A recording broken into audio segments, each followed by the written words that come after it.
ہمارا سبق ہے صفات باری تعالی. صفات باری تعالی یعنی اللہ تعالیٰ کی صفات. اللہ تعالیٰ کی صفات ہمارے اہل سنت والجماعت کے یہاں اللہ تعالیٰ کے لیے بہت ساری صفات ثابت ہیں. اللہ تعالیٰ کے لیے بہت ساری صفات ثابت ہیں. اتنی ہیں کہ ان کی کوئی حد نہیں ہے, ان کی کوئی انتہا نہیں ہے.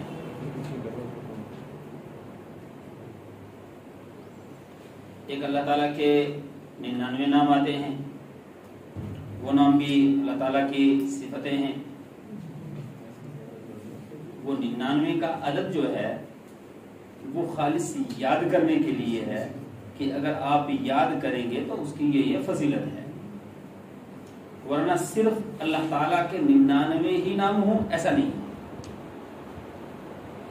اللہ تعالیٰ کی 99 ہی صفت ہوں ایسا نہیں ہے, بلکہ اللہ تعالیٰ کی اتنی صفات ہیں کہ انسان ان کو شمار بھی نہیں کر سکتا. اللہ تعالیٰ کی اتنی صفات ہیں کہ انسان کیا نہیں کر سکتا ہے, ان کو شمار بھی نہیں کر سکتا ہے. لہذا یہ جو اللہ تعالیٰ کی صفات ہیں, صفات باری تعالیٰ,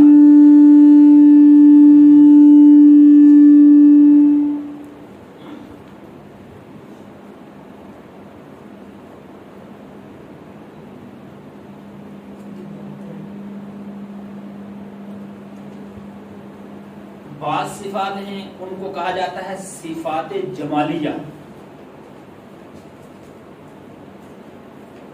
اللہ تعالیٰ کی بعض صفات ہیں ان کو کیا کہا جاتا ہے, صفات جمالیہ.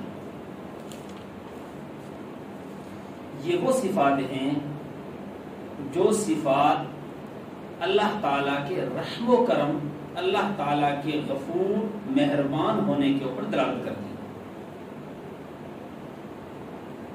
یہ وہ صفات ہیں جو کس کے اوپر دلالت کرتی ہیں, اللہ تعالیٰ کے مہربان ہونے کے اوپر, اللہ تعالیٰ کے رحیم ہونے کے اوپر, اللہ تعالیٰ کے بخشش کرنے والے ہونے کے اوپر کیا کرتی ہیں, دلالت کرتی ہیں. ان صفات کو کیا کہا جاتا ہے, صفات جمالیہ. بہت ساری ہیں یہ صفات, صفات جمالیہ. دوسری صفات ہیں صفات جلالیہ. صفات جلالیہ, جلال, غصہ, غضب. یہ وہ صفات ہیں جو اللہ تعالیٰ کے غیظ و غضب اور غصے کے اوپر دلالت کرتی ہیں.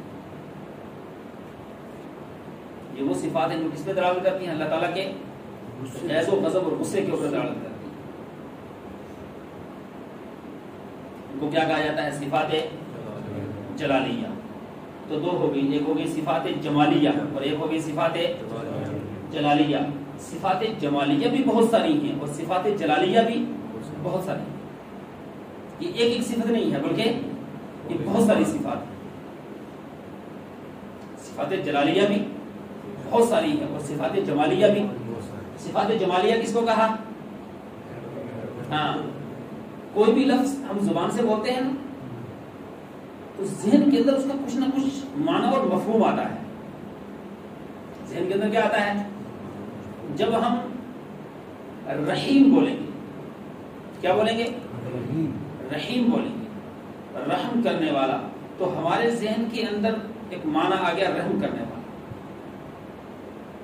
یہ جو رحم کرنے والا یہ صفت رحیم یہ دلالت کر رہی ہے جمالیہ کی.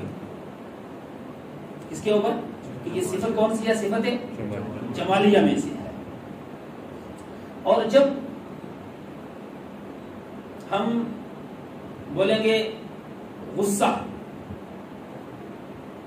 کیا بولیں گے, یا شدید العقاب, سخت عذاب والا, شدید العقاب, سخت عذاب والا, اس وقت ہمارے ذہن میں آئے گا کہ کوئی ایسی ذات ایسی ہستی ہے جو انتہائی غضبناک بھی ہوتی ہے، غصے والی بھی ہوتی ہے۔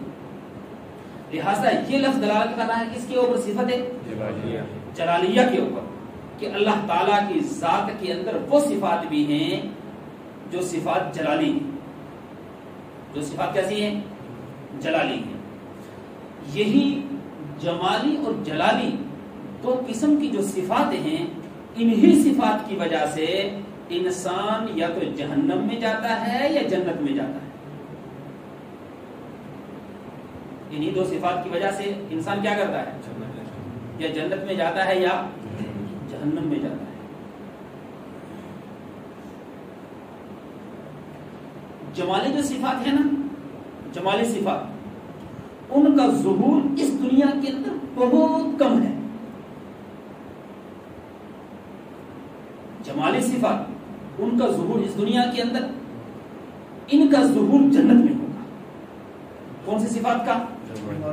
جمالی صفات کا پورا ظہور کہاں ہوگا؟ جنت میں ہوگا۔ اور یہ جو جلالی صفات ہیں، ان کا ظہور بھی یہاں بہت کم ہے، ان کا ظہور جہنم میں ہوگا۔ یہ کہاں ظاہر ہوگی؟ ہاں، اس کو اس طریقے سے سمجھایا گیا کہ ہم مان لیں اللہ تعالیٰ کے رحم و کرم جو ہے اس کے 100 حصے مان لیں۔ کتنے حصے مان لیں؟ 100 حصے مان لیں۔ ان میں سے ایک حصہ دنیا کے اندر اور 99 حصے گویا جنت کے اندر۔ جمال ایک حصہ کہاں؟ دنیا کے اندر۔ لہذا دنیا کے اندر ایک حصہ ہے، جتنے بھی حضرت آدم سے لے کر قیامت تک کے انسان، ان کے دلوں کے اندر، ماؤں کے دلوں کے اندر اپنے بچوں کا رحم، یا اسی طریقے سے ہر انسان کے دل کے اندر دوسرے کا رحم جو آتا ہے، وہ اللہ تعالیٰ کی اسی صفت کا نتیجہ ہے۔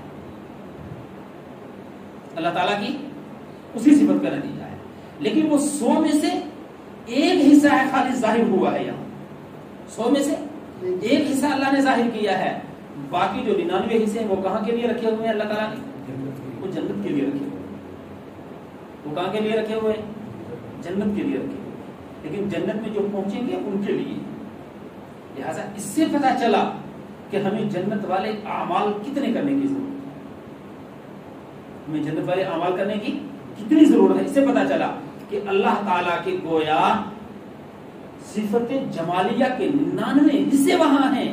اگر ہم نے نیک اعمال نہیں کیے، ایمان اور عمل صالح پہ خاتمہ نہیں ہوا، تو پھر نعوذ باللہ نعوذ باللہ ہم اللہ تعالیٰ کی صفت جمالیہ سے کیا ہو جائیں گے؟ محروم ہو جائیں گے۔ صفت جمالیہ سے کیا ہو جائیں گے؟ محروم ہو جائیں گے۔ اور صفت جلالیہ، اس کے بھی گویا ہم فرض کریں اللہ تعالیٰ کے صفت جلالیہ کے 100 حصے، کتنے حصے؟ ان میں سے ایک حصہ دنیا کے اندر ہے۔ حضرت آدم سے لے کر قیامت تک کے جتنے انسان، جتنے جنات، جتنے بھی جو ہے یہ مخلوق ایک دوسرے کے اوپر غصے ہوتی ہے، ایک دوسرے کو مار داڑ وغیرہ جو کچھ ہوتا ہے، یہ سارا کا سارا کو ایک حصہ جو صفت جلالیہ کا ہے اس کا نتیجہ ہے، اس کا ضرور ہے۔ باقی 99 کہاں رکھے ہوئے ہیں؟ جہنم میں رکھے ہوئے ہیں۔ اسی لیے جہنم کی ایسی ایسی عذابات احادیث میں بیان فرمائے، یہاں تک کہ ایک مرتبہ آپ صلی اللہ علیہ وسلم نے فرمایا قبر کے بارے میں کہ اگر میں تم کو قبر کا عذاب بتا دوں تو تم اپنے مردوں کو قبر میں دفن کرنا چھوڑ دو۔ تم اپنے مردوں کو قبر میں دفن کرنا چھوڑ دو گے۔ یہ قبر کی بات کی، اور جہنم جو ہے قبر کے بہت بعد آنے والی ہے۔ قبر کو عالم برزخ کہا جاتا ہے۔ اس کے بعد پھر جو ہے قیامت قائم ہوگی، وہ عالم محشر ہوگا۔ اس کے بعد جو ہے وہ ابدی جہنم کا فیصلہ ہوگا یا ابدی جنت کا فیصلہ ہوگا۔ تو جہنم کے عذابات کتنے ہیں انسان کے وہم و گمان میں بھی نہیں ہو سکتے۔ وہ سارے کے سارے کس کا نتیجہ ہے؟ صفت جلالیہ کا۔ کس کا نتیجہ ہے؟ صفت جلالیہ کا۔ لہٰذا اللہ تعالیٰ کی یہ 2 صفتیں، 2 قسم کی صفتیں ہیں، ایک صفت جمالیہ، ایک صفت جلالیہ۔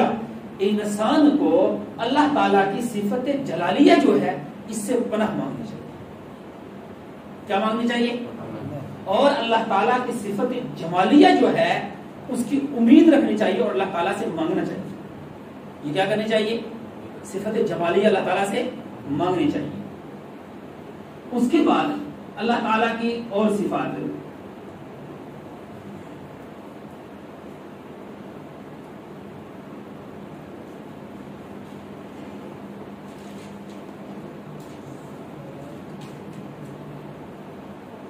صفات ثبوتیہ، صفات ثبوتیہ، تا با واو تا یا ہا، ثبوتیہ، صفات ثبوتیہ ایسی صفات ہیں جو اللہ تعالیٰ کے لیے ثابت ہیں. ایسی صفات ہیں جو اللہ تعالیٰ کے لیے کیا ہیں؟ اس کے بھی مقابل صفات سلبیہ ہیں. کیا ہے صفات؟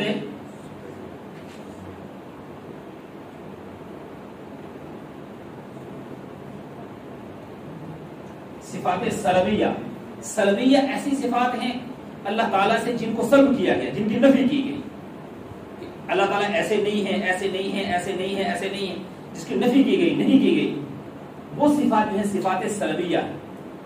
وہ صفات کیسی ہیں؟ صفاتیں.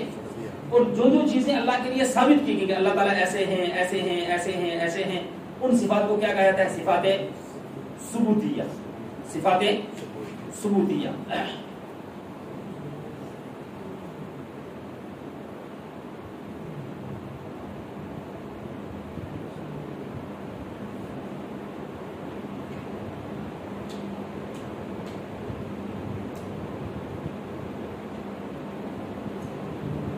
صفات ثبوتیہ میں سے پہلی صفت ہے صفت ذاتی.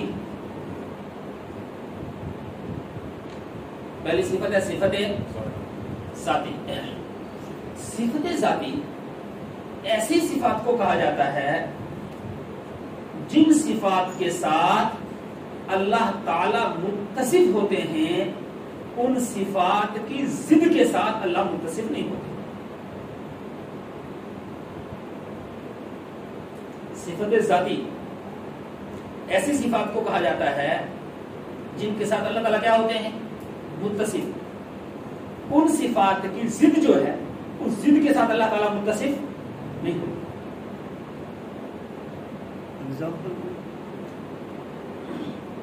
جیسے صفت ہے صفت علم.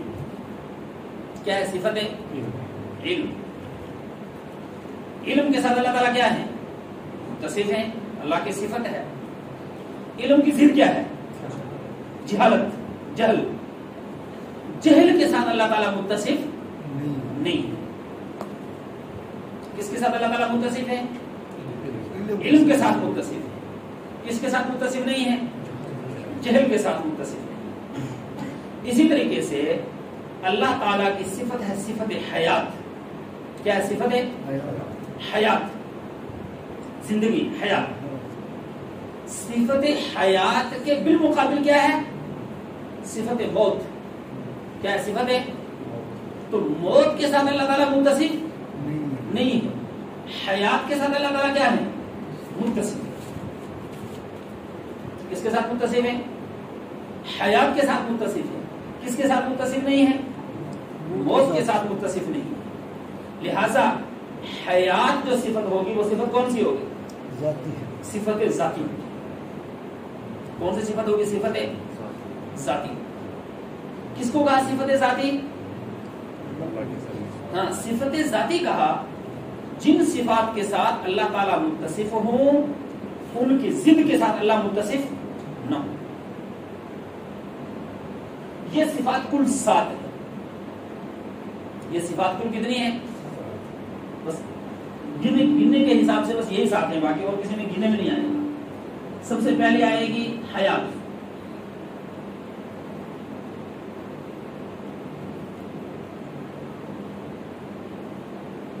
پھر آ گیا علم.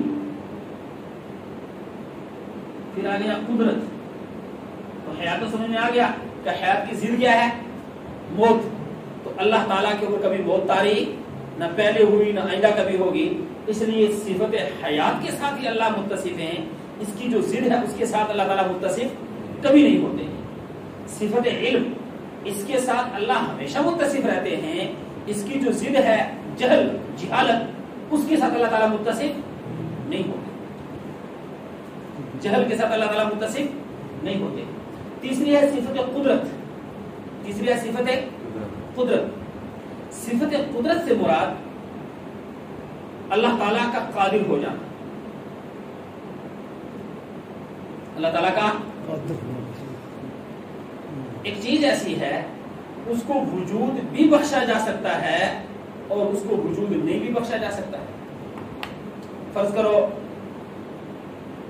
ہمیں جو پیدا ہونے والے بچے بھی جو بچے پیدا ہوں گے پیدا ہو بھی سکتے ہیں نہیں بھی ہو سکتے ہیں. ہو سکتا ہے کسی کے بچے ہو کسی کے نہ بھی ہو. اللہ تعالیٰ دونوں پہ قادر ہے, نہ پیدا کریں اس پہ بھی اور پیدا کریں اس پہ بھی. تو ان دو میں سے کسی ایک کو اللہ تعالیٰ کیا کریں چن لے تو یہ ہو جائے گی صفت قدرت. دو میں سے کسی ایک کو کیا کر لیا, کسی کو پیدا نہیں کیا, کسی کے بچے پیدا نہیں کیے, اس کو ہمیشہ بغیر اولاد کے رکھا, تو گویا اللہ تعالیٰ کی یہ صفت قدرت اس کے اندر ظاہر ہوئی کون سی, پیدا نہ کرنے کی. اور ایک آدمی ہے اس کو اولاد دی, صفت قدرت ظاہر ہوئی پیدا کرنے کی. یہ دونوں ضد نہیں ہے. قدرت کی جو ضد ہے وہ ہے عجز, عاجز ہو جانا. قدرت کی ضد کیا ہے, عاجز ہو جانا. اللہ تعالیٰ ان دو میں سے کسی سے عاجز ہو سکتے ہیں؟ یہ مثال ہے فرد. ان دو میں سے کسی سے عاجز ہو سکتے ہیں؟ کسی سے عاجز نہیں ہو سکتے. باقی کائنات کی جتنی بھی چیزیں جو کچھ بھی ہے اللہ تعالیٰ کسی چیز سے بھی عاجز نہیں. تو اللہ تعالیٰ صفت قدرت کے ساتھ تو متصف ہیں. اس صفت قدرت کی جو ضد ہے وہ کیا ہے, عجز, عاجز ہونا. اللہ تعالیٰ کیا نہیں ہو, اس کے ساتھ متصف کبھی نہیں ہوتے. عجز اللہ تعالیٰ کے اوپر کبھی بھی طاری نہیں ہوتا. گویا عاجز ہونا یہ اللہ کی صفت نہیں ہے, کبھی بھی اللہ تعالیٰ اس کے ساتھ متصف نہیں ہو سکتے. لیکن قدرت کیا ہے, اللہ تعالیٰ کی صفت ہے. آئی بات سمجھ میں؟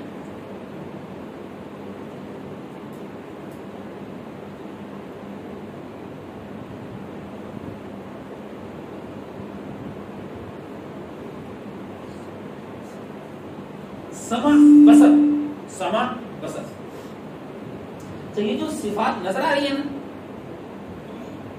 حیات, علم, قدرت, سمع, بصر, یہ چاروں کے چاروں انسانوں میں بھی ہیں. ہم زندہ ہیں کہ نہیں؟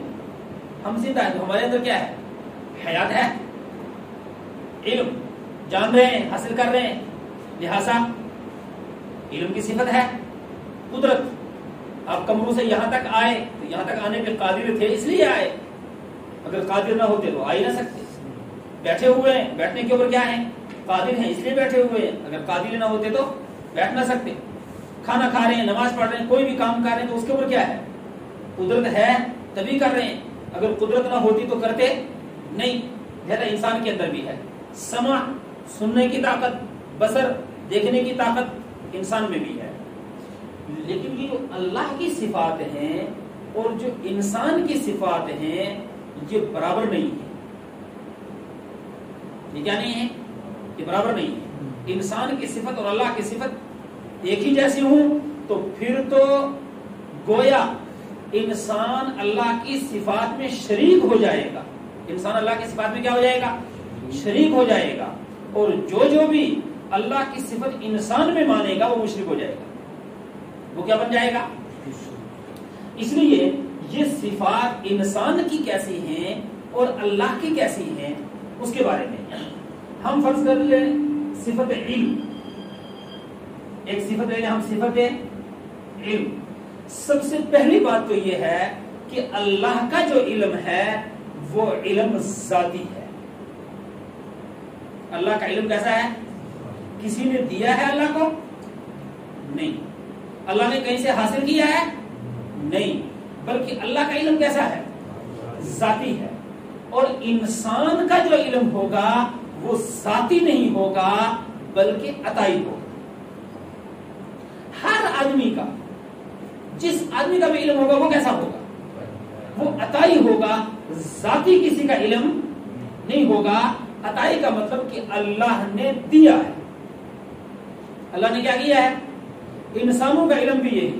اسی طریقے سے جاندار جانور جو باقی ہیں ان کا علم بھی جو ہے وہ بھی کیسا ہے, عطائی ہے. آپ گائے کو کباب بنا کر رکھے اس کے سامنے کہ یہ کھا, تو گائے کھائے گی گائے نہیں کھائے. کیوں؟ اللہ نے اس کو اندرونی علم دیا ہے کہ یہ تیری غذا نہیں ہے, تو نے اگر کھایا تو تیرا معدہ اس کو ہضم نہیں کر سکے گا, تو بیمار ہو جائے گا. اس کو اندرونی علم ہے, اسی علم کی وجہ سے وہ کیا نہیں کر رہی ہے, گوشت نہیں کھا رہی ہے. بات سمجھ میں؟ لہذا اسی طریقے سے شیر ایک تو گوشت کھاتا ہے, دوسرے جنگلوں کے اندر جڑی بوٹیاں ہوتی ہیں زمین میں, وہ نکال کے کھاتا ہے. اس کو پتا ہوتا ہے کہ کہاں کہاں میری غذا, کون کون سی جڑی بوٹی. اسی لیے شیر جو ہے وہ درختوں پہ چڑھ کے پتے نہیں کھاتا ہے. بکری پتے کھاتی ہے, شیر کیا نہیں کرتے, درختوں کا پتا نہیں کھاتا ہے. کیوں؟ اس کو اندر سے علم ہے کہ تیری غذا کیا ہے, جو غذا ہے وہی کھائے گا, جو غذا نہیں ہے وہ نہیں کھائے گا. تو علم کون سا ہے؟ یہ جانوروں کا بھی عطائی ہے, اللہ نے دیا ہے. اور اللہ کا علم کیسا ہے؟ ذاتی ہے. جیسا ایک فرق تو یہ ہو گیا ذاتی اور عطائی کا. ذاتی اور حیات کے اندر بھی ذاتی اور عطائی کا فرق ہے. اللہ کی حیات اپنی ذاتی ہے, باقی مخلوق کی حیات عطائی ہے. قدرت, اللہ کی قدرت ذاتی ہے, باقی مخلوق کی قدرت عطائی ہے. سمع بصر, مخلوق کی سمع بصر, جو مخلوق سن رہی ہے, دیکھ رہی ہیں, ان کا سننا دیکھنا کیسا ہے؟ عطائی ہے. اللہ کا سننا دیکھنا کیسا ہے؟ ذاتی. آگے بات سمجھ میں؟ ایک فرق تو یہ ہے. دوسرا فرق یہ ہے کہ انسان جو علم حاصل کرتا ہے وہ اسباب کے ذریعے کرتا ہے. کس کے ذریعے کرتا ہے؟ اسباب کے ذریعے کرتا ہے. اگر اسباب نہیں ہوں گے تو علم حاصل ہوگا؟ علم حاصل نہیں ہوگا. اسباب نہیں ہوں گے تو کیا نہیں ہوگا؟ اسباب, علم حاصل کرنے کے اسباب, جیسے قوت ذائقہ, جو زبان میں قوت ذائقہ, علم حاصل ہوگا اس سے. قوت شامہ, جو ناک کے اندر سونگنے کی قوت ہے, سونگنے کی, کیا حاصل ہوگا؟ علم حاصل ہوگا. بصر, دیکھنے سے کیا حاصل ہوگا؟ علم حاصل ہوگا. قوت سامعہ, سننے والی قوت, اس سے کیا ہوگا؟ علم حاصل ہوگا. اسی طریقے سے پورے جسم میں ایک قوت ہے, اس کو کہا جاتا ہے قوت لامسہ, چھونے سے کیا ہوتا ہے؟ علم حاصل ہوتا ہے. یہ 5 راستے ہیں, 5 سبب ہیں. لہذا ان 5 راستوں اور سببوں کے ذریعے علم کہاں جائے گا؟ دماغ تک. کہاں جائے گا؟ دماغ تک. دماغ کے اندر نقش ہوگا. جس طریقے سے ہم آئینہ دیکھتے ہیں تو آئینے کے اندر ہماری صورت آ جاتی ہے, آئینے کے اندر کیا آ جاتی ہے. اسی طریقے سے اشیاء کی صورتیں, اشیاء کا فوٹو جو ہے وہ کہاں آ جاتا ہے؟ چیزوں کا فوٹو عقل میں آ جاتا ہے, دماغ میں آ جاتا ہے. لہذا اس کو ہم کیا کہتے ہیں؟ علم کہتے ہیں. کیا کہتے ہیں؟ علم کہتے ہیں. لیکن یہ جو راستے ہیں یہ مخلوق کے لیے ہیں, خالق کے لیے یہ راستے نہیں. مخلوق ان راستوں کی محتاج ہے. انسان ان راستوں کا کیا ہے؟ محتاج ہے. یا مخلوق ان راستوں کے محتاج ہے کہ انہی کے ذریعے کیا کرے گی؟ علم حاصل کرے. ایک آدمی کو قوت بصر نہیں, بینائی نہیں ہے, تو دیکھنے سے جو علم حاصل ہوتا ہے وہ ہوگا اس کو؟ وہ نہیں ہوگا. ایک آدمی کو سننے کی طاقت نہیں ہے, تو سننے سے جو علم حاصل ہوتا ہے وہ ہوگا؟ نہیں ہوگا. اس لیے انسان نابینا اور بینا 2 قسم کا ہو سکتا ہے, لیکن اللہ تعالیٰ کی یہ جو قوت بصر ہے یہ ہمیشہ بصر ہی رہے گی. اس کی ضد کبھی, اس کی ضد نہیں ہوگی. اس بصر کی ضد اللہ کے لیے ثابت نہیں ہے. کیوں؟ اس لیے کہ صفت ذاتی ہے, اور صفت ذاتی کس کو کہا جاتا ہے؟ جس کے ساتھ اللہ متصف ہوں اور اس کی ضد کے ساتھ اللہ متصف نہ ہوں. لہذا بصر, دیکھنا, یہ تو اللہ کی صفت ہے, لیکن نابینا ہو جانا اس کی ضد تھی, یہ اللہ کی صفت نہیں ہے. اسی طریقے سے سمع, سننا, اللہ تعالیٰ کی کیا ہے؟ صفت ہے, لیکن نہ سننا یہ اللہ کی صفت نہیں ہے. تو مخلوق کا علم جو ہے وہ اسباب سے آیا, راستوں سے آیا, اور اللہ تعالیٰ کا علم کیا ہے؟ بغیر اسباب. ٹھیک ہے. مخلوق کا علم دماغ تک آئے گا. کہاں تک آئے گا؟ دماغ اور عقل تک آئے گا. اللہ تعالیٰ کے لیے یہ جسم, جیسے مخلوق کا جسم ہے نا, یہ جسم میں ہمیں بتایا تھا کہ اللہ کے لیے کیا ہے؟ وجود. اللہ کے لیے کیا ہے؟ وجود. پہلے سبق میں بتایا تھا کہ اللہ کے لیے کیا ہے؟ وجود. اور جسم اور وجود میں کیا ہے؟ فرق. اللہ کے لیے وجود ثابت ہے. کیا ثابت ہے؟ اللہ کے لیے کیا ثابت نہیں ہے؟ جسم ثابت نہیں ہے. کیوں جسم ثابت نہیں ہے؟ اس لیے جسم ثابت نہیں ہے کیونکہ جسم مخلوق ہے. جسم کیا ہے؟ اور اللہ کی ذات کیا ہے؟ خالق ہے. اور جو خالق ہوگا وہ مخلوق نہیں ہو سکتا، اور جو مخلوق ہوگی وہ خالق نہیں ہو سکتا. اس لیے اللہ کی ذات کیا ہے؟ وجود. اللہ کی ذات کیا نہیں ہے؟ جسم نہیں ہے. لہذا یہ جو جسم ہے نا، اس کو ہم کہیں گے لا جسم. لا، اللہ تعالیٰ کا جسم نہیں. اللہ تعالیٰ کا کیا نہیں؟ جسم نہیں، بلکہ کیا ہے؟ اللہ تعالیٰ کا وجود ہے. کیوں جسم نہیں؟ اس لیے کہ جسم کیا ہے؟ مخلوق ہے. جسم کیا ہے؟ مخلوق ہے. اور اللہ تعالیٰ کیا ہے؟ خالق ہیں. جو خالق ہے وہ مخلوق نہیں، جو مخلوق ہے وہ کیا نہیں؟ خالق نہیں. اس لیے اللہ تعالیٰ کا کیا نہیں ہے؟ جسم نہیں ہے. اور یہ جو دماغ ہے، یہ جو آنکھیں ہیں، یہ جو ناک کان وغیرہ، یہ کس کا ہے؟ جسم. کس کا ہے؟ جسم کا. اس لیے قوت سمع، قوت بصر، قوت طاقت، قوت سمع، قوت بصر اللہ کے لیے ثابت ہیں. لیکن آنکھ، کان، یہ اللہ کے لیے ثابت، کیونکہ آنکھ کس چیز کی ہے؟ جسم. آنکھ کیا ہے؟ جسم ہے. کان کیا ہے؟ جسم ہے. لہذا کان کے پردے پھٹ گئے تو انسان کیا ہو گیا؟ بہرا ہو گیا. اللہ تعالیٰ کے لیے اگر کوئی آدمی فرض کرے کان، کیا فرض کرے؟ کان فرض کرے، تو اس کو تو پھر یہ بھی فرض کرنا پڑے گا کہ جب کان فرض کیا تو کان کا پردہ بھی فرض کرنا پڑے گا. تو اگر پردہ پڑ جائے تو اس کا مطلب بہرے ہو جائیں. نعوذ باللہ. آئی بات سمجھ میں؟ اس لیے اللہ تعالیٰ کے لیے قوت سمع ہے، سننے کی طاقت، قوت بصر ہے، دیکھنے کی طاقت. لیکن آنکھ اور کان اللہ کے لیے ثابت نہیں. آگے بات سمجھ میں؟ یہ مخلوق اور خالق کی صفات میں فرق. مخلوق اور خالق کی صفات میں کیا ہے؟ فرق ہے. اللہ کی جو صفات ہے وہ مخلوق جیسی نہیں ہے، اور مخلوق کی جو صفات ہے وہ کیسی نہیں ہے؟ اللہ جیسی نہیں ہے.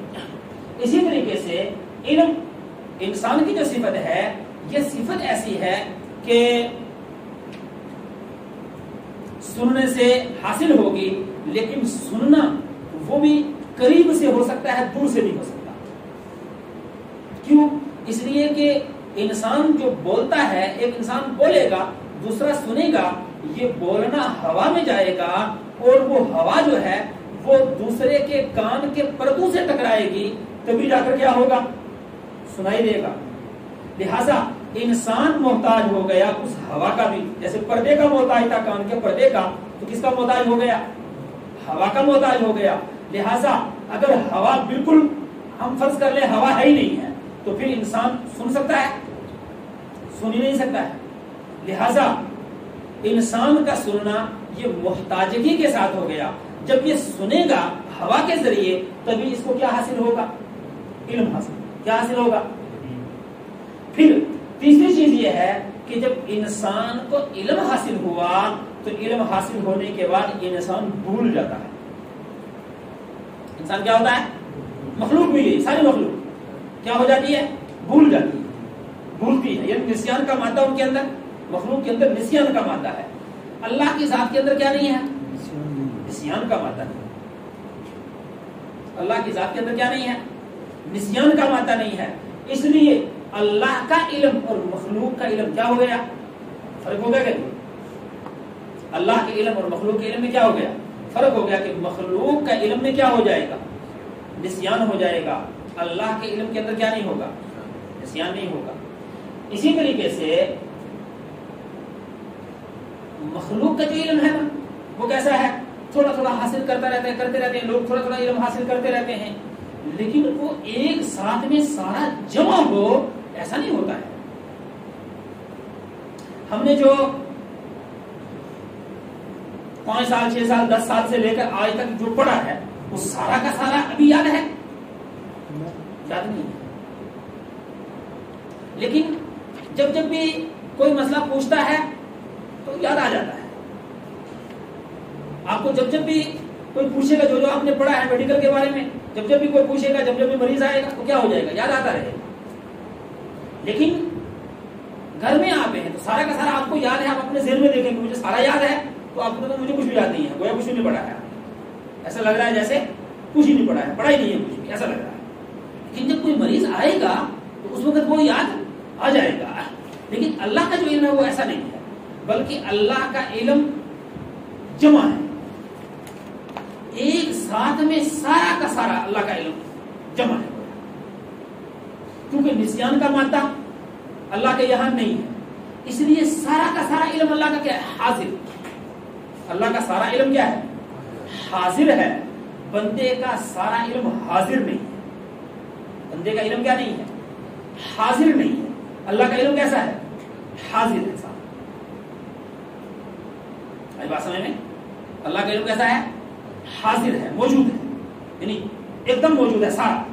لیکن بندے کا علم کیا نہیں ہے، حاضر نہیں ہے، موجود نہیں ہے. جب کوئی واقعہ پیش آئے گا تو اس وقت بندے کا علم حاضر ہوگا.